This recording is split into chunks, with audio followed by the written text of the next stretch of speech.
비즈니스 소프트웨어 실무 수강생 여러분 안녕하세요. 담당하고 있는 안현철 교수입니다. 그러면 지금부터 10주차 수업 내용 스프레드시트 MS 엑셀 2019의 네 번째 시간 강의를 시작하도록 하겠습니다. 이번 시간에는 지난 3시간에 이어서 계속해서 MS 엑셀의 기능들을 살펴보는 시간으로 구성이 되었는데요.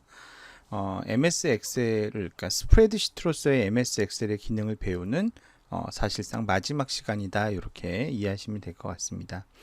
그래서 이번 시간에는 일상적으로 많이 사용되지는 않지만 그런 고급 기능이지만 여러분들이 알아두시면 유용하게 쓸 수 있는 그런 기능들을 중심으로 소개하게 될 텐데요. 구체적으로 정렬 기능, 그 다음에 자동 필터 기능, 그리고 피벗 테이블 기능과 같은 데이터를 적절하게 이렇게 조합하거나 아니면은 처리하거나 분석하는 데 쓰는 그런 이제 주요 기능들을 앞단에서 먼저 살펴보도록 하겠고요.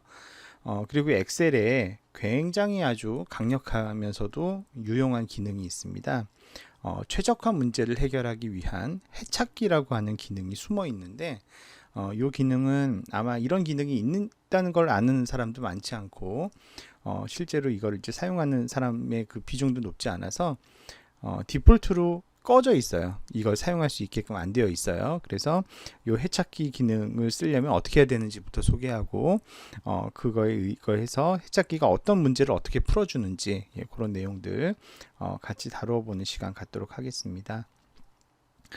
그리고 이제 우리가 이제 엑셀의 그런 기본 기능들을 쭉 다 배운 게 되는데, 이런 엑셀의 다양한 기능들을 배웠던 이유는 이거를 경영 의사결정 문제 풀기 위해서 배운 거죠. 그런데 우리가 해결해야 되는 경영 분야의 의사결정 문제들은 일반적으로 굉장히 복잡해요.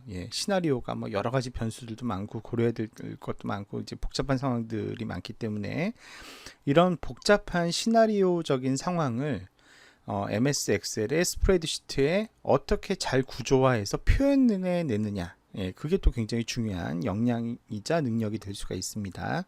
그래서 여러분들이 그런 훈련을 해보실 수 있게 제가 S두부라고 하는 가상의 사례를 하나 준비를 했고요. 이거는 이제 제가 개발을 직접 한 건 아니고 어떤 관련된 도서의 사례를 제가 참조한 것입니다.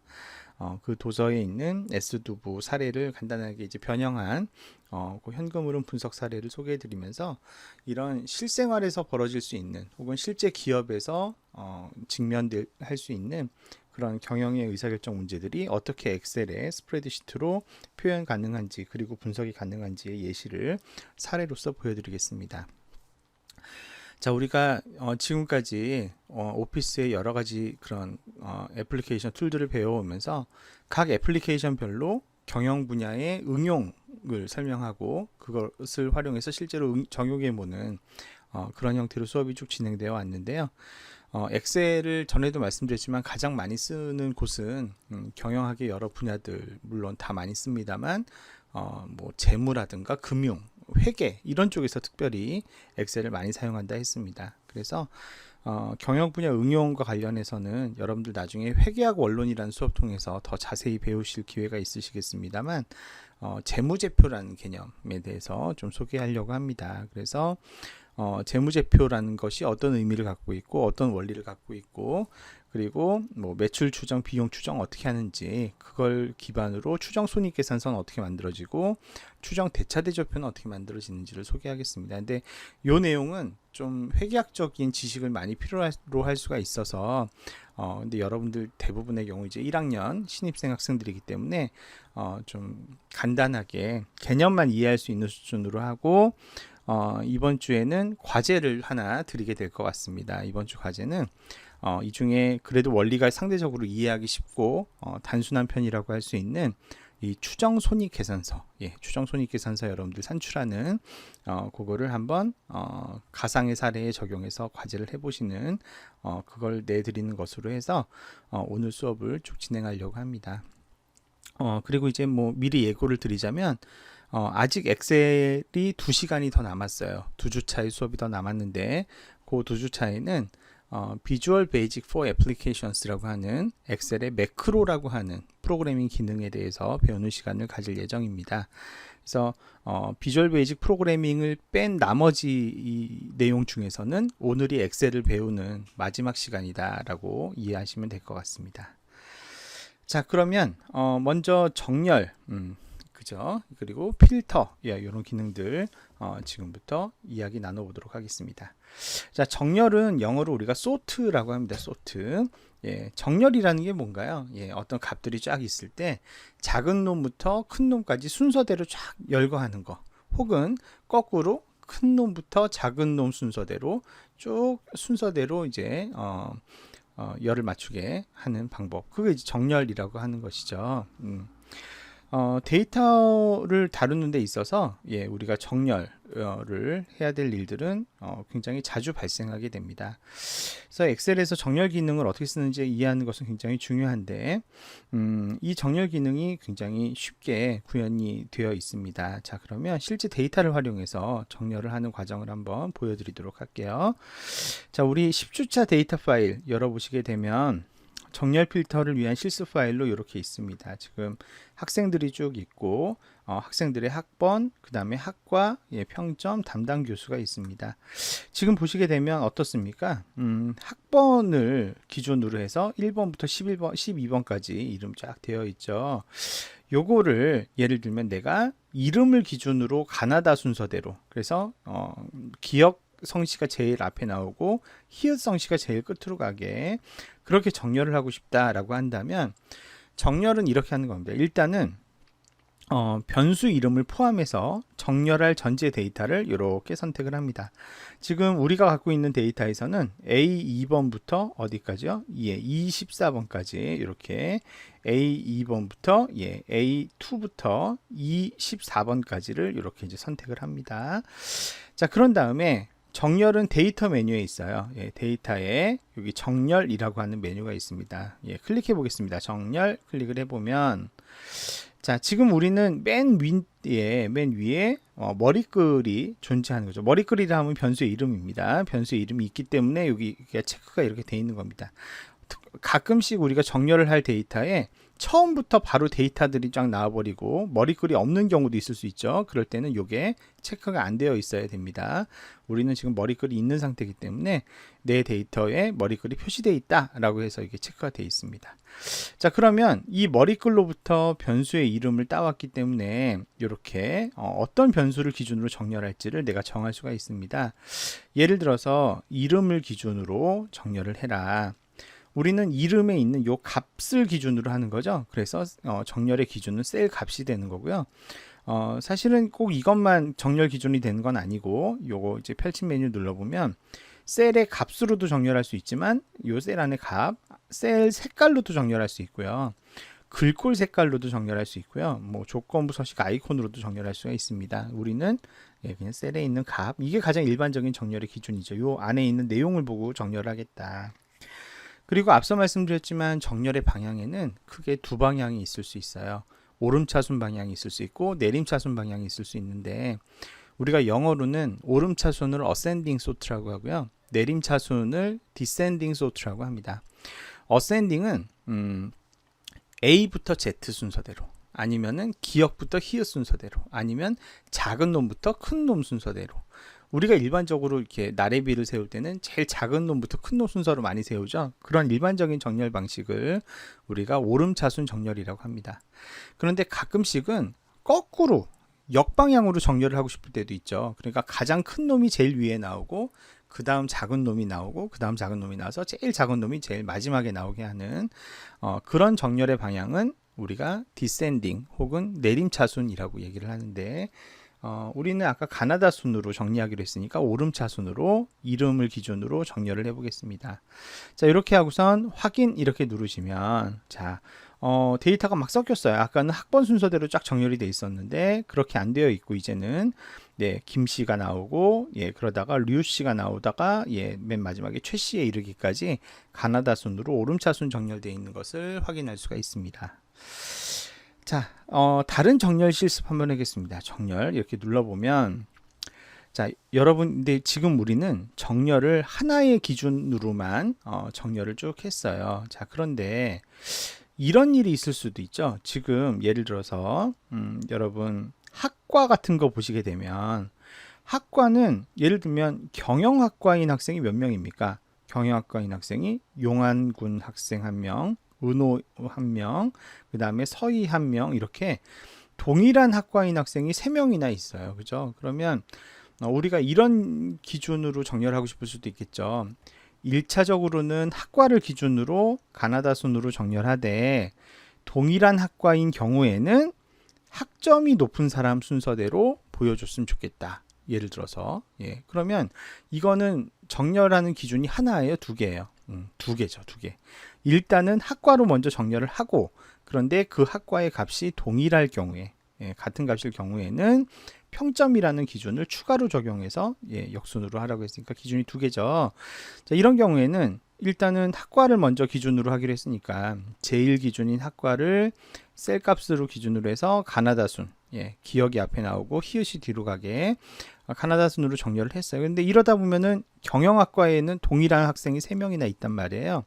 이렇게 첫 번째 정렬 기준이 동일한 값을 가졌을 때, 그 다음에 적용하기 위한 두 번째 기준은 여기 기준 추가라고 있죠. 기준 추가를 이렇게 누릅니다. 그러면 요 기준에서 동일한 값이 나왔을 때는 어떻게 해라? 그 다음 기준을 적용해라. 이렇게 되는 겁니다.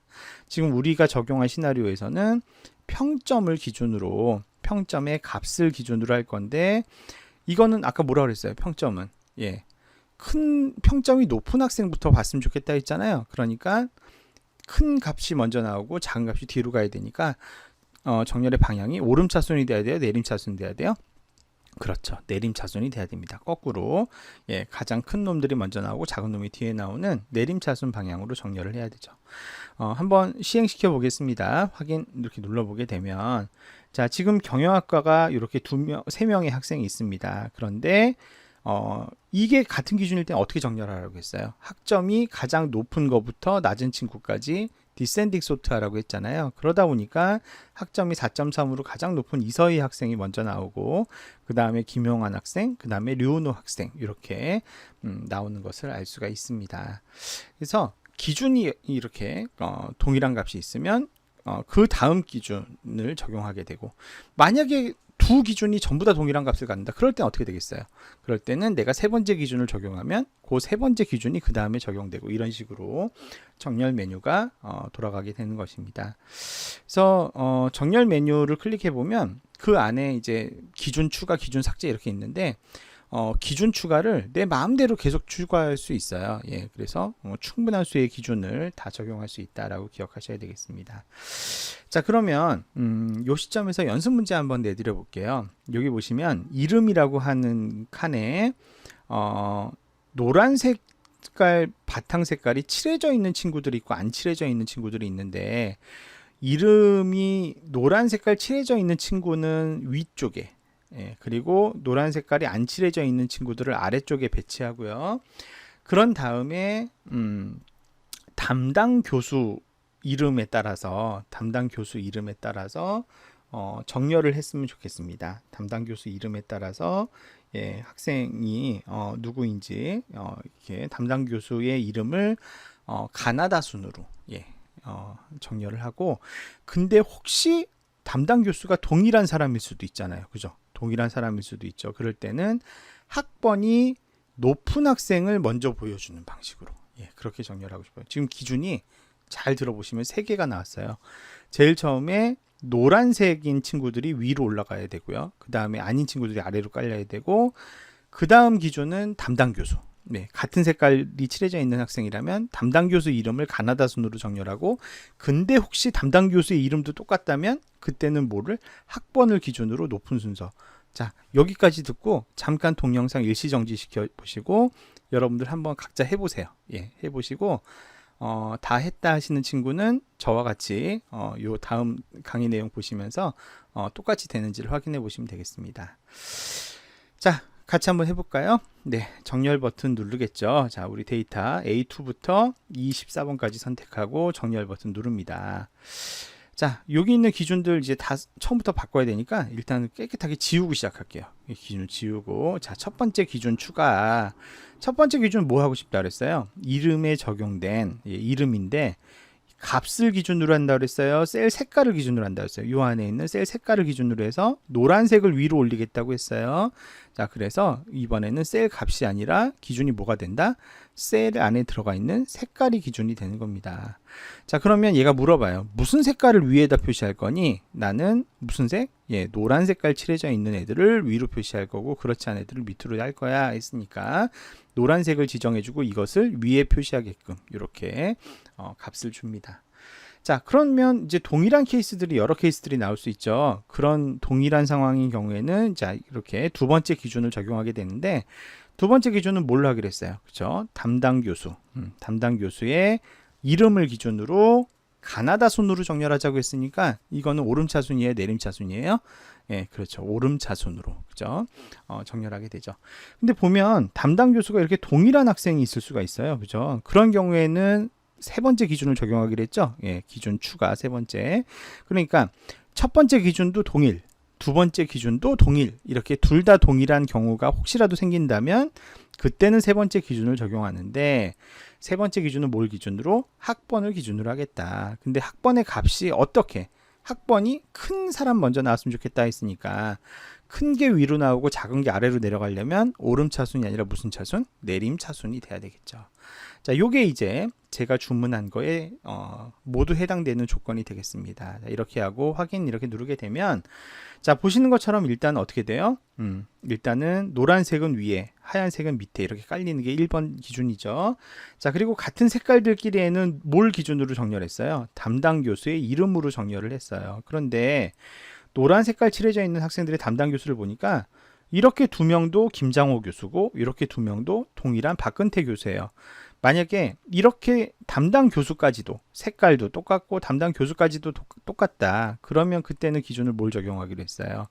학번을 기준으로 해서 학번이 큰 사람이 위로 나오고 작은 사람이 뒤로 나오기로 했죠. 그렇기 때문에 학번이 큰 류은호가 먼저 나오고 이은영이 나중에 나오고 이 두 박근태의 경우에도 학번이 높은 최서연이 먼저 나오고 김수현이 나중에 나오고 이렇게 된 겁니다.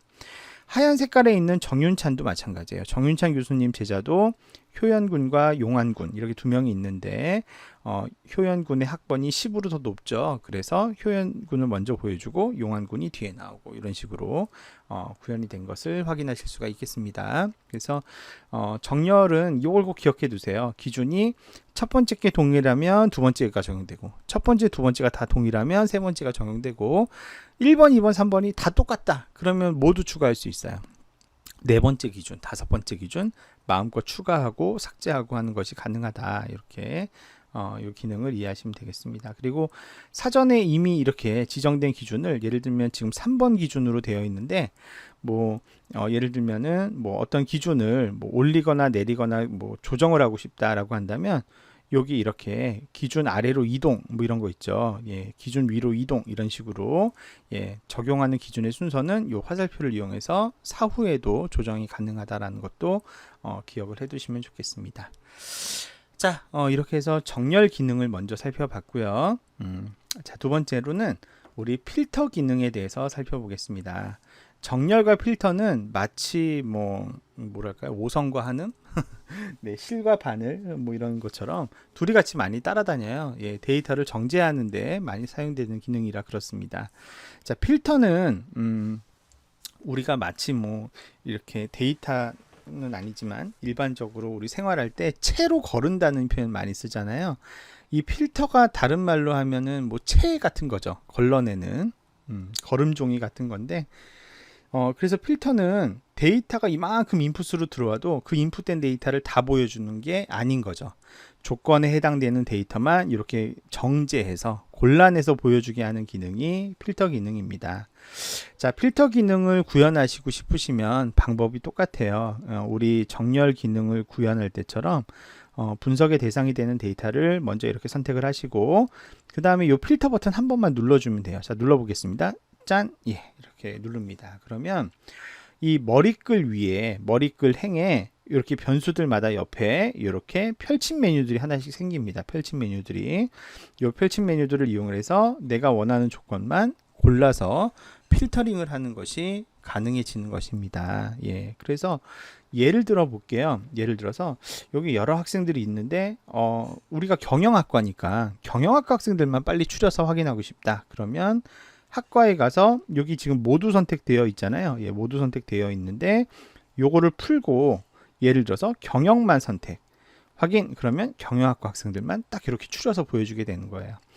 중요한 거는 필터에서 걸러서 보여줄 때는 데이터를 삭제하고 보여주는 건 아니에요. 데이터를 감춰서 보여주는 거예요. 그래서 지금 경영과만 이렇게 보이는 것 같지만 보시면 행번호가 3번, 5번, 14번 이렇게 돼 있죠. 나머지는 어떻게 한 거예요? 감춘 거예요. 예, 지운 건 아니고 감춘 거예요. 잠깐 임시로. 만약에 경영학과와 경제학과와 무역학과까지 3개과 경영과 관련된 학과는 다 보고 싶다. 그러면 경제, 무역 이렇게 체크박스니까 얼마든지 복수 선택이 가능해요. 복수 선택해서 확인 이렇게 누르면 예, 이제는 경제학과와 무역학과 학생까지도 같이 포함해서 이렇게 데이터가 보여지게 되는 것을 알 수가 있죠. 자, 그 다음에 내가 어떤 특정 조건을 걸고 그 조건에 특화된 데이터만 뽑아내는 방법도 가능합니다.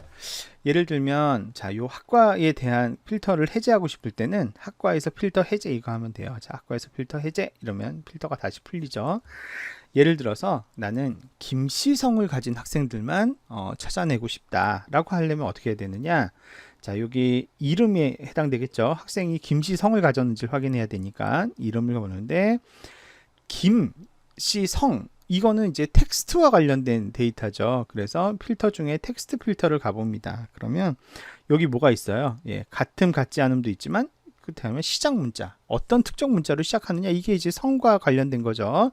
예, 우리는 시작 문자를 클릭합니다. 시작 문자가 뭐와 같다면 김과 같다면 네, 김과 같다면 김씨성을 가진 사람은 다 찾아주길 바란다 이런 의미가 되겠죠. 확인 눌러보겠습니다. 확인 눌러보면 여러 학생 중에 김씨성 가진 학생들만 이렇게 필터를 걸러서 보여주는 것을 확인할 수가 있죠. 자, 다시 필터 해제. 이렇게 뭐 텍스트와 관련해서만 필터를 줄 수 있는 게 아니라 필요에 따라서는 우리가 이 평점에 있는 수리적인 옵션이나 수식을 통해서도 데이터를 걸러서 보여줄 수가 있습니다. 자, 예를 들면 우리 강의 노트에 나와 있는 것처럼 평점이 4.0 이상인 사람만 좀 추려달라라고 한다면 평점에 가서 예, 여러 필터가 있지만 우리는 이제 숫자 필터죠. 예, 숫자 필터 중에 뭘 찾아요?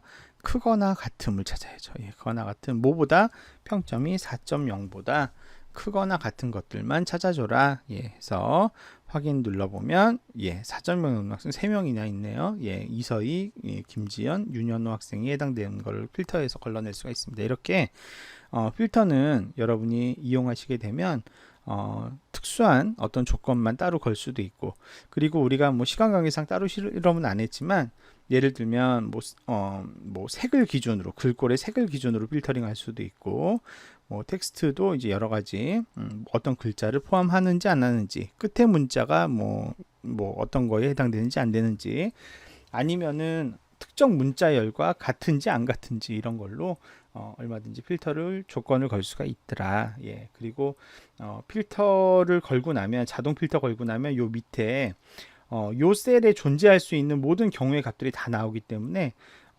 특별히 잘못 입력된 값이 있는지 없는지 이런 것들을 가려내기에도 굉장히 편리한 기능이 된다라는 것을 예, 기억해 두시면 좋을 것 같습니다. 자, 이렇게 해서 우리가 정렬 기능, 필터 기능 이런 거 살펴봤습니다. 자, 그 다음에 오늘 이제 세 번째 토픽인 피벗 테이블 기능에 대해서 한번 살펴보도록 하겠습니다.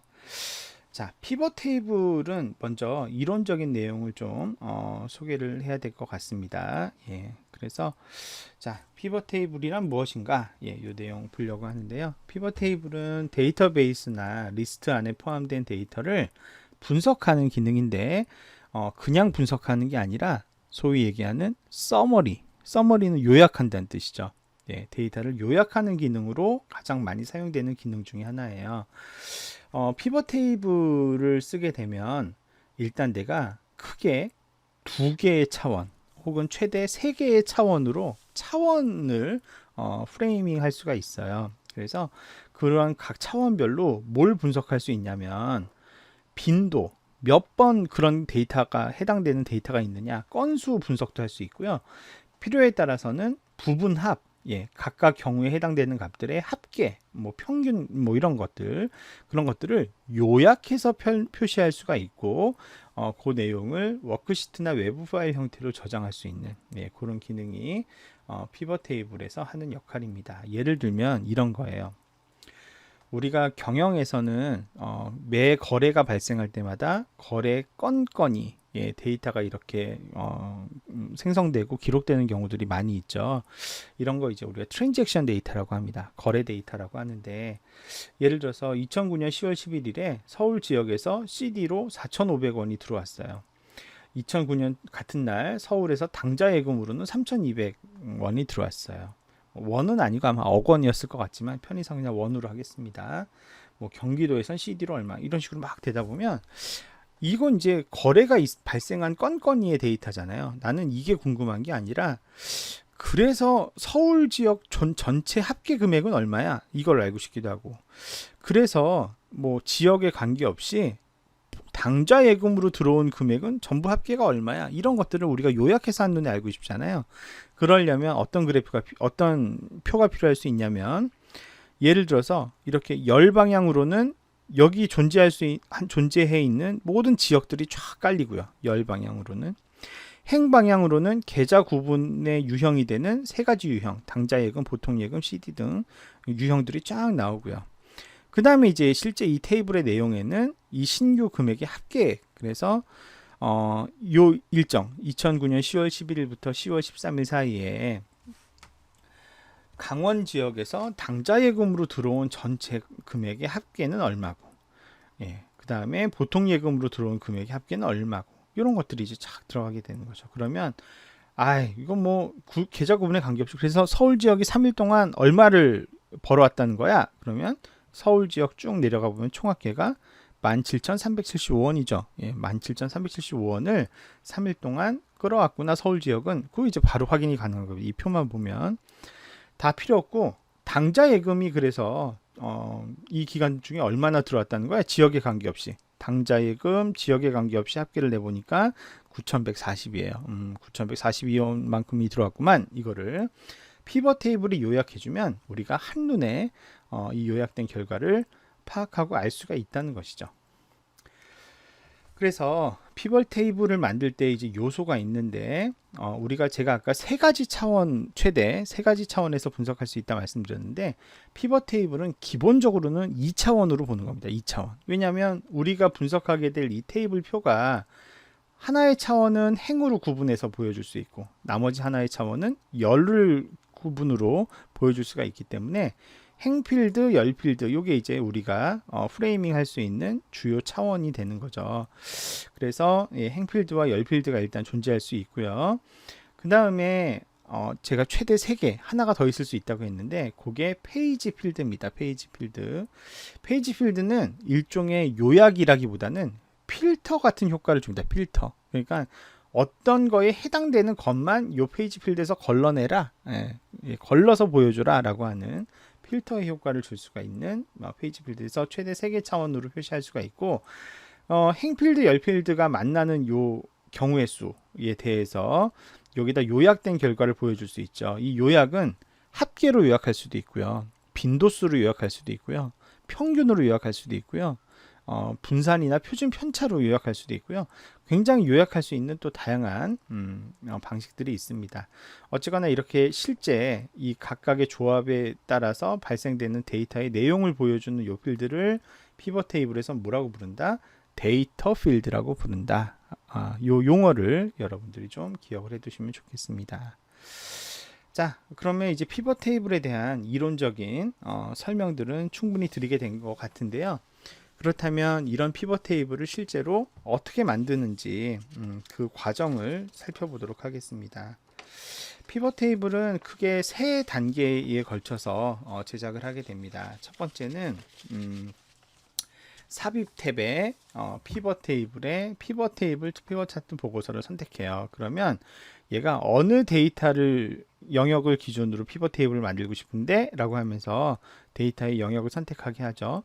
근데 요거는 내가 사실은 대충 커서만 하나 딱 찍어 놓고 하면은 컴퓨터가 자동으로 잡아줘요. 근데 그 자동으로 잡아준 결과가 거의 뭐 10번 중에 9번, 10번 대부분 다 맞아요. 예, 얘가 인텔리전트하기 때문에 대체로 범위를 잘 잡아주지만 혹시 자동으로 설정된 데이터 범위가 잘못 잡혔다라고 한다면 여기 우측 끝에 있는 버튼을 클릭해서 사용자가 수동으로 다시 데이터를 분석할 범위를 다시 잡아주면 돼요. 데이터 범위를 먼저 잡아주고 이제 확인 버튼 누르면 그 다음으로 넘어가게 되는데 내가 어떤 차원을 기준으로 분석하고 싶냐에 따라서 행필드와 열필드에 적절한 값을 집어넣어주고 그 다음에 이제 값을 여기다가 데이터 필드를 어떻게 보여줄지 값으로 보여줄지 평균으로 보여줄지 합계로 보여줄지 등등등등을 조정을 하면 결과를 얻을 수가 있게 되는 겁니다. 완성된 결과를. 자, 이거는 그냥 말로 먼저 쭉 설명을 드렸던 거고요. 그렇다면 실제 엑셀 파일에서는 이 피벗 테이블이 어떻게 구현됐는지 한번 살펴보겠습니다. 먼저 피벗 테이블 1번 보겠는데요. 요거 이제 아까 보셨던 그 예제죠. 예, 서울, 경기, 강원, 충남 등의 지역에 CD, 보통 예금 등등이 있고 금액이 있는데 요거를 이제 요약 정리하려면 어떻게 되느냐. 자, 1단계 뭐라고 했습니까?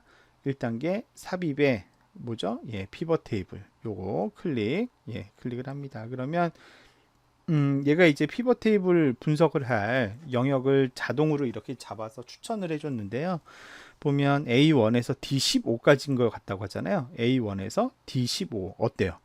기가 막히게 잘 잡았죠. 네, 그래서 아까도 말씀드렸지만 요 자동으로 잡아주는 기능은 거의 틀리지 않아요. 사실은 10번 중에 9번, 10번은 거의 다 이게 맞는데 아주 가끔가다 컴퓨터가 하는 일이니까 실수로 잘못 잡을 때가 있습니다. 그럴 때는 당황할 필요 없이 우측 끝에 있는 버튼을 클릭하셔서 다시 한번 이렇게 분석의 대상이 되는. 근데 이 피벗 테이블을 쓰려면 반드시 머리글이 반드시 있어야 돼요. 예, 여기 변수명이 있어야지 그 변수명대로 뭐 차원을 구성하고 만들고 하니까 이게 반드시 필요합니다. 예, 1행에 있는 값들과 같이 머리글이 존재하는 경우에 머리글 포함해서 이렇게 전체 선택을 하고 예, 다시 확인 이렇게 누르게 되면 요거 이제 바뀐 값으로 이렇게 들어오게 됩니다. 보통 피벗 테이블은 요 안에다가 만들기보다는 새로운 워크시트에 만드는 것이 훨씬 편해서 저희도 새 워크시트에 만들 겁니다. 예, 뭐 다른 건 아니고요. 그래서 다 선택이 됐으면 확인을 누릅니다. 확인 이렇게 누르게 되면 자, 보시는 것처럼 피벗 테이블이 완성된 게 아니라 피벗 테이블의 틀만 완성이 됩니다. 그 다음에는 내가 이제 궁금한 것들을 차례차례 넣어보면서 분석하면 되죠. 1차적으로는 뭐 행에다가는 계좌의 구분을 한번 해보고 싶다. 그러면 계좌 구분을 쭉 잡아다가 우리 드래그 앤 드롭이라 그러죠. 예, 쭉 잡아다가 행에다가 딱 놓으면 계좌 구분이 크게 CD, 당좌 예금, 보통 예금 셋 중에 하나더라 이거죠. 이 세 개가 모든 경우의 수가 여기 이렇게 딱 뜨게 됩니다. 자, 그 다음에 지역도 궁금하죠. 지역. 그러면 지역을 열에다가 이렇게 탁 꼽으면 자, 지역은 크게 뭐뭐뭐가 있어요. 그렇죠. 예, 강원 지역, 서울 지역, 충남 지역 지역들이 있어서 이렇게 각 지역. 근데 지금은 일단 행과 열의 이런 프레임만 짰기 때문에 이 안에다가 무슨 값을 보여줄지 아직 입력하지 않았잖아요. 우리가 뭘 보여주고 싶을까요? 네, 각 저기별, 계좌 구분별, 각 지역별, 그래서 얼마만큼 돈이 은행에 들어온 건데 이거 이제 궁금할 수 있습니다. 그래서 신규 금액이 합계가 필요하니까 신규 금액을 요 값 필드에다가 이렇게 데이터 필드에 탁 넣으면 네, 얘가 이제 자동으로 합계를 이렇게 보여주게 되는 거죠. 그래서 경기 지역에 CD로 들어온 거에 3일간의 합계는 1750원, 서울 지역은 8250 등등등등 이렇게 결과가 요약돼서 나오는 것을 확인할 수가 있습니다. 만약에 나는 합계를 알고 싶은 게 아니라 각각 몇 건 발생했는지 건수를 알고 싶다라고 하면 값 필드에서 지금 합계라고 되어 있잖아요. 이 합계를 마우스 왼쪽 버튼 눌러봐요. 눌러보면 값 필드 설정이라고 하는 조그만 메뉴가 위에 뜨는 걸 알 수가 있어요. 값 필드 설정 눌러봅니다. 보면 우리는 지금 너가 합계하면 좋을 것 같아서 합계를 했는데 너 혹시 다른 거 필요하니? 너 레코드 개수가 필요해? 이건 이제 빈도를 세겠다는 얘기죠. 한번 해보겠습니다. 개수를 세봐라. 확인. 그랬더니 다른 건 다 한 건인데 보니까 서울 지역으로 CD에 실적이 발생한 게 2건, 그 다음에 보통 예금은 3건이 발생했음을 알 수가 있죠. 이렇게 이제 건수로 바꿀 수도 있고요.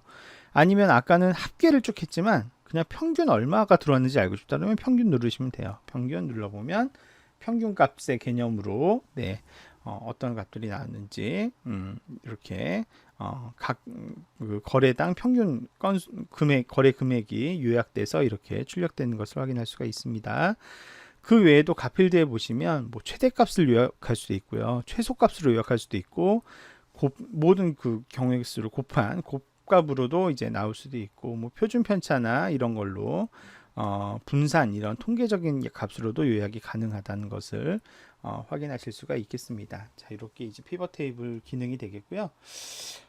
또 다른 예시로 한번 또 연습을 한번 더 해보도록 하겠습니다. 자, 피벗 테이블 두 번째 슬라이드 가보시면 지역이 있고, 그 다음에 성명이 있고, 그 다음에 성별, 전화번호, 국어, 영어, 수학, 점수 등등이 쫙 나와 있습니다.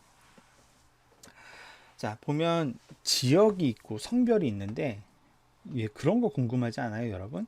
지역에 따른, 성별에 따른 국어, 영어, 수학의 평균 점수 간의 차이가 있을까? 이런 걸 이제 알고 싶다고 한번 해보겠습니다. 자, 이거를 피벗 테이블로 분석하려면 어떻게 해야 될까요? 지역에 따른, 성별에 따른 국어, 영어, 수학의 평균 점수의 차이가 있을까? 이거를 내가 피벗 테이블로 분석하고 싶다. 어떻게 하면 될까요? 여기서 또 잠시 동영상을 일시 정지해 보시고 여러분들 한번 해보세요. 해보시고 바로 이어서 진행될 제가 직접 분석하는 거와 함께 비교해 보시면 좋을 것 같아요. 자, 그러면 이제 여러분들 각자 해보셨다고 가정을 하고 한번 비교해 보도록 하겠습니다. 자, 이 경우에 이제 데이터를 분석해야 되니까 삽입에 피벗 테이블 클릭. 그러면 A2번부터 G16번까지 잡아줬는데, G16번까지 맞게 잡았음을 알 수가 있어요. 얘가 이렇게 똑똑하게 잘 잡아요. 다시 잡을 필요 없죠. 다 됐고 새 워크시트에 삽입하겠다. 확인 누르겠습니다. 확인. 자, 우리는 뭘 알고 싶었어요? 지역에 따른 차이, 그리고 성별에 따른 차이가 있는지를 보고 싶었어요. 그래서 지역이라고 하는 거를 쭉 끌어다가 여기 행에다가 이렇게 끼워 넣으면, 자, 지금 현재 나와 있는 지역들이 쫙 구분이 나옵니다. 자, 그 다음에 남성인지 여성인지 차이도 있는지 알고 싶었죠. 성별을 이렇게 끼워 넣으면 열은 남성, 여성 이렇게 성별이 나옵니다. 자, 이거에 대한 조합에 대한 뭘 알고 싶어요?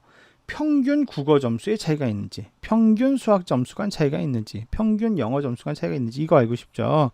자, 그럴 때 평균, 자, 국어 먼저 하겠습니다. 근데 딱 끌어당겼더니 합계가 나와 있어요. 나는 평균을 알고 싶은데, 그럴 땐 어떻게 하라고 그랬어요? 마우스 왼쪽 버튼 눌러서 값필드 설정에 가서 합계가 아닌 뭘로 바꾼다? 평균으로 바꾼다.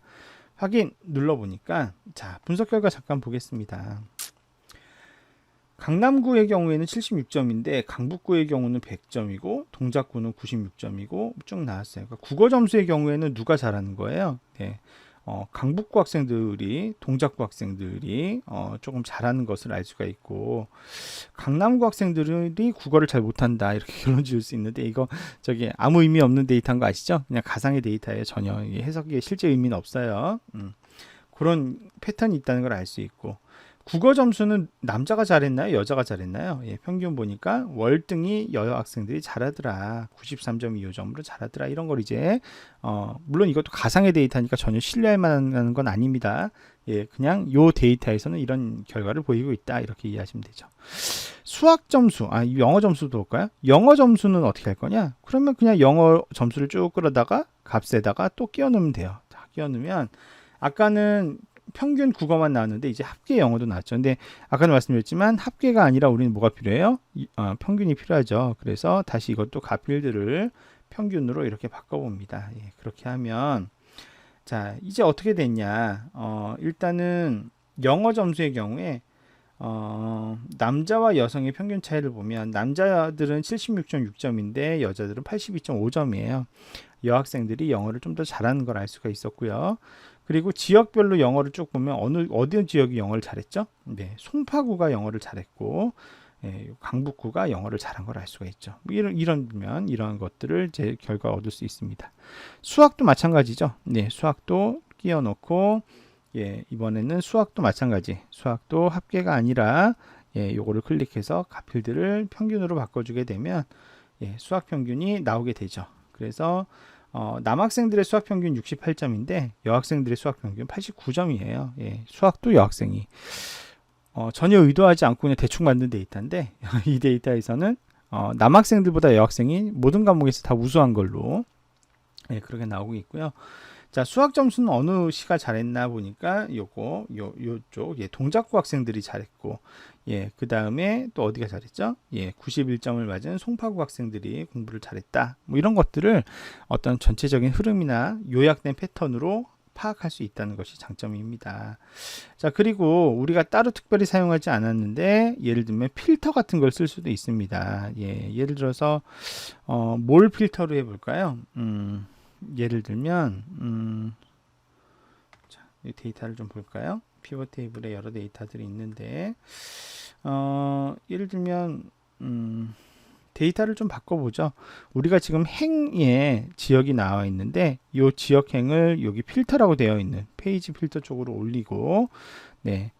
자, 그렇게 만약에 한다고 하면 네, 이제는 행이 아니라 지역 필터로 되어 있죠. 여기 나와 있는 모든 값들은 모든 지역에 대한 평균인데 그게 아니라 나는 예를 들어서 서대문구 데이터를 아니 우리 성북구 국민대 성북구에 있으니까 성북구 해보겠습니다. 성북구에 대한 요약된 결과 받고 싶다. 확인 누르면 성북구에만 한정된 요 전체의 피벗 테이블 결과가 출력되는 것을 확인하실 수가 있습니다. 이런 식으로 피벗 테이블을 우리가 사용을 할 수가 있겠고요. 이렇게 최대 3개의 차원, 행 차원, 열 차원, 필터 차원, 이렇게 페이지 필터 차원, 이렇게 3개의 차원까지 우리가 조합해서 분석을 해볼 수가 있는데 일반적으로 더 많이 쓰이는 거는 행 차원, 열 차원 이렇게 2개의 차원이 주로 제일 많이 쓰인다는 거. 그리고 데이터 필드에다가는 값을 어떤 방식으로 요약할지, 합계를 낼지, 개수를 낼지, 평균을 낼지 이런 것들이 부가적으로 들어가야 된다는 거를 여기서 살펴봤습니다. 자, 그래서 이제 연습 문제가 있습니다. 자, 연습 문제는 여러분들이 만약에 이 다음에 우리 학교를 졸업하고 취업을 해서 어느 기업의 총무처 같은 데 들어갔다. 그러면 총무처에서 많이 하는 것 중에 하나가 우리 뭐 단체 복을 맞춘다든가 아니면 단체 신발을 맞춘다든가 이런 거 많이 하겠죠. 만약에 단체 복을 맞춘다면 전체 사이즈별로 무슨 사이즈는 몇 벌 주문해야 되고 무슨 사이즈는 몇 벌 주문해야 되고 그걸 일단 알아야 되겠죠.